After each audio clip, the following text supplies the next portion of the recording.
Hello. It's the 22nd of June and it's time for the first honey harvest from any of the hives in 3 years. And because I use an extensive approach rather than intensive here, I don't take very much honey, but this Warre hive, the principle of it is ideally once a year you take the top box off, empty it of honey, and then put it back in underneath, which means the bees are forever building downwards and are satisfied.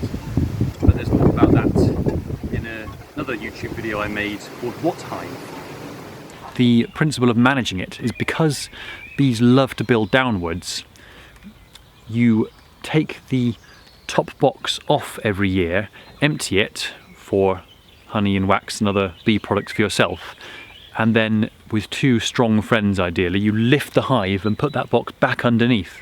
And you do this every year so the bees are always building downwards. That has many advantages.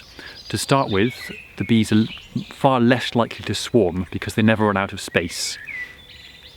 The other advantage is the comb is being renewed every year, so there's never any old comb in there to get diseased. And the third advantage is the fact that it doesn't require opening it every week for management. There are no queen excluders, there are no frames to move around. And the reason that's done, mainly half the reason that's done in the national hive or other hives, is to stop them from swarming. But in the Warre hive, there's none of that. On a hill near a wood, where nobody goes, up a track, through a gate, the food forest grows, with secrets and treasures for everyone's pleasure, and Rob's discovery.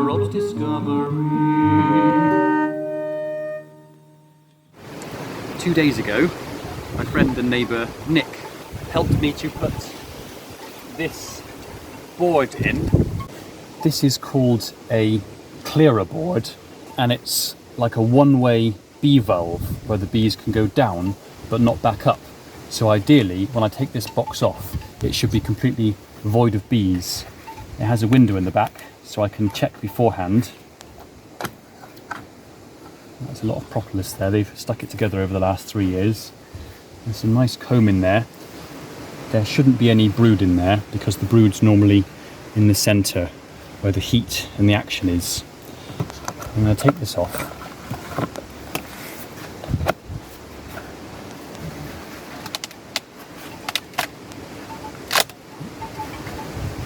There's the insulation box on the top there. I'll put that back in a minute. Oh, it's mightily heavy. Just go and put it a little way away and then come back to put the roof on.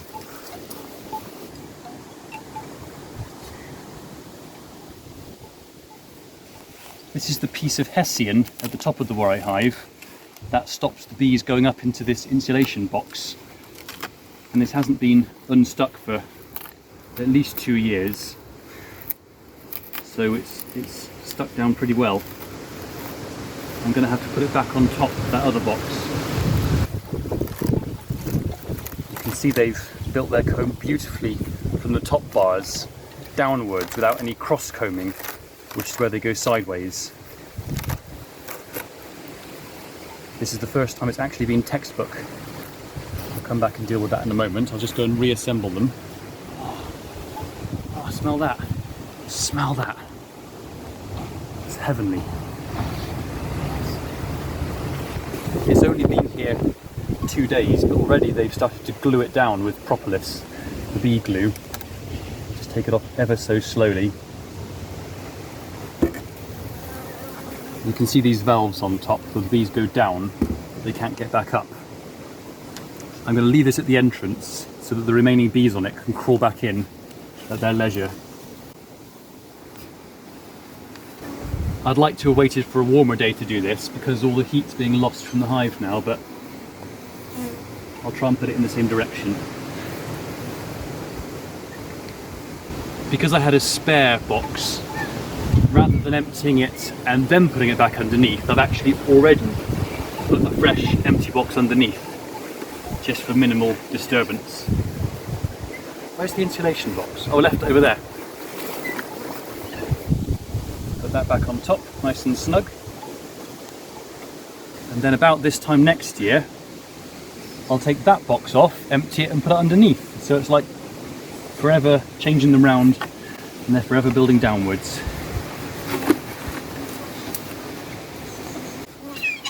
There. Let's go and cut some comb.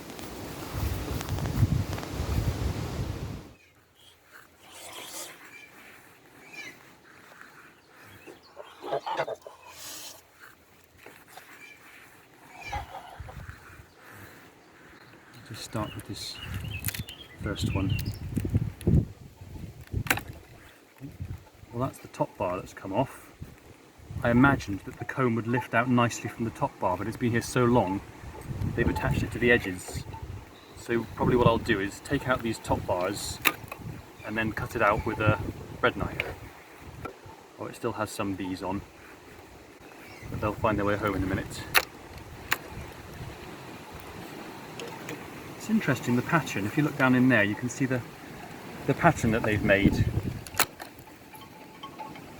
It's semi-wild comb. There's a number of reasons they build it in different shapes. One that I know of is for the best ventilation. And they communicate through the comb as well by tapping their feet on it and sending vibrations throughout the hive. I'm not sure there's going to be that much honey in here actually, but I'm going to empty out anyway, just to make the box empty to put back underneath again next year.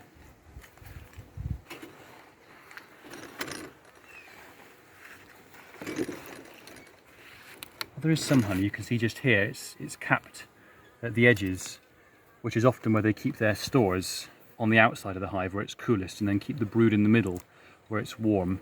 But this one has no brood.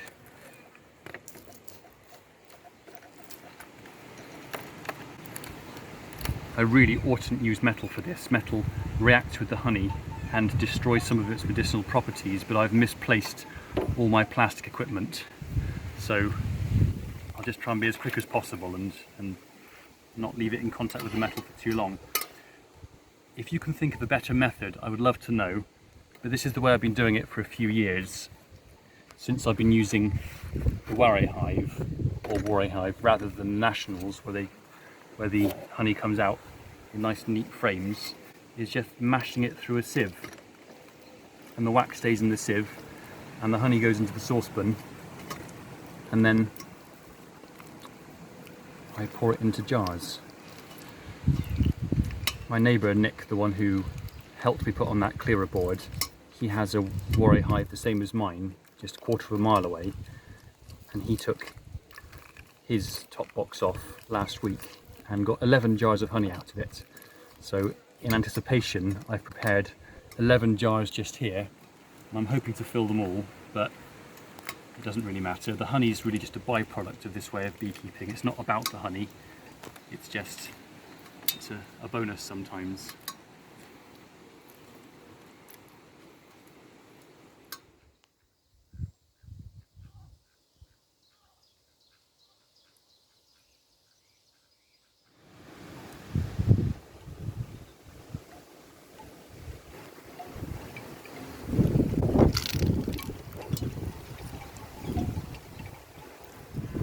Look at all the pollen in this one, all the different colours.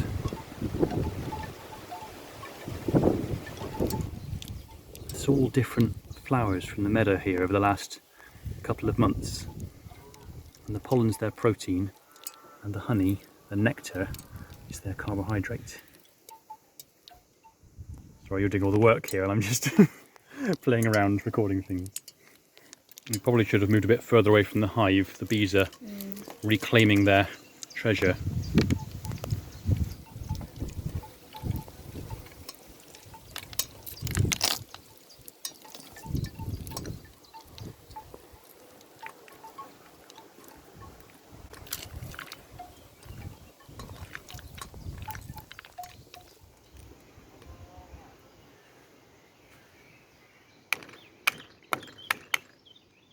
Even though there's potentially a lot more honey still in there, I'm going to feed that back to the bees so they can extract what's left.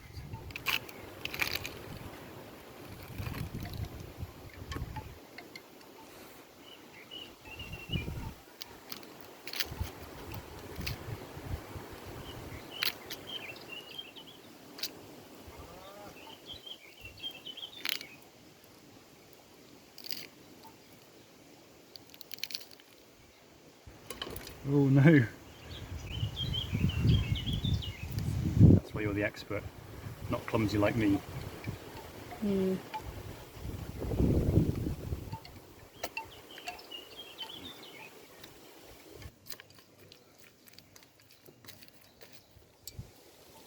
Shall we pretend we're bears?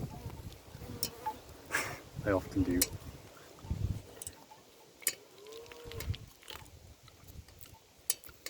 Would you like to try some? When we finish smashing. Wait a minute, okay. You keep up that hard work and I'll just eat honey. Yeah, you're fun now. Scoffing, making films. My purpose in life.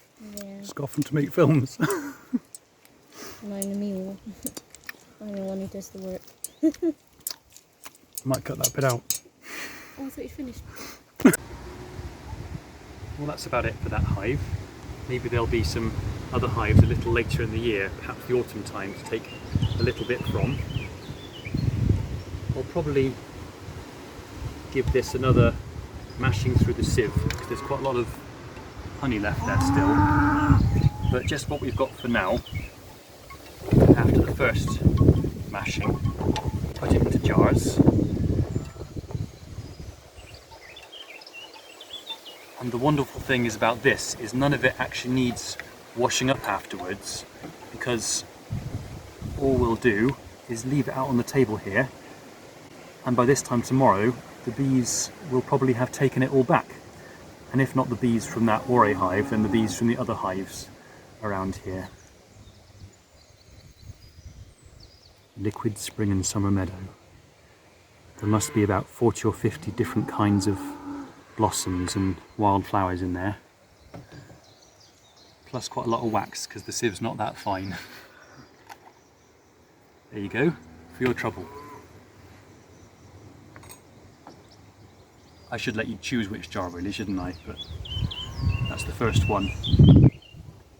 It's the privilege to have the first honey jar of the season, of the year, of the 3 years.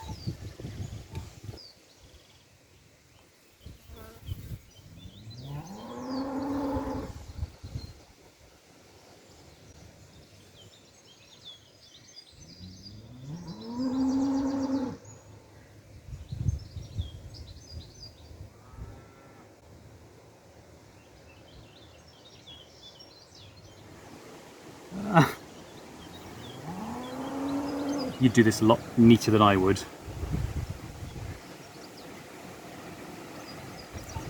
Anyone would do this a lot neater than I would. Use the top for that one, is that it?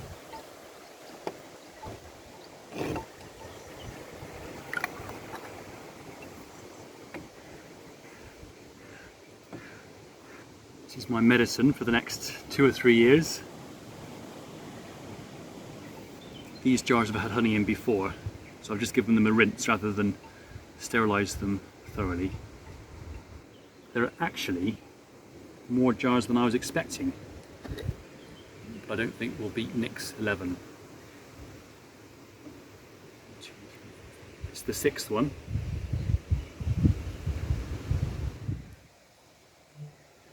Well, once again, thank you very much for watching. See you soon.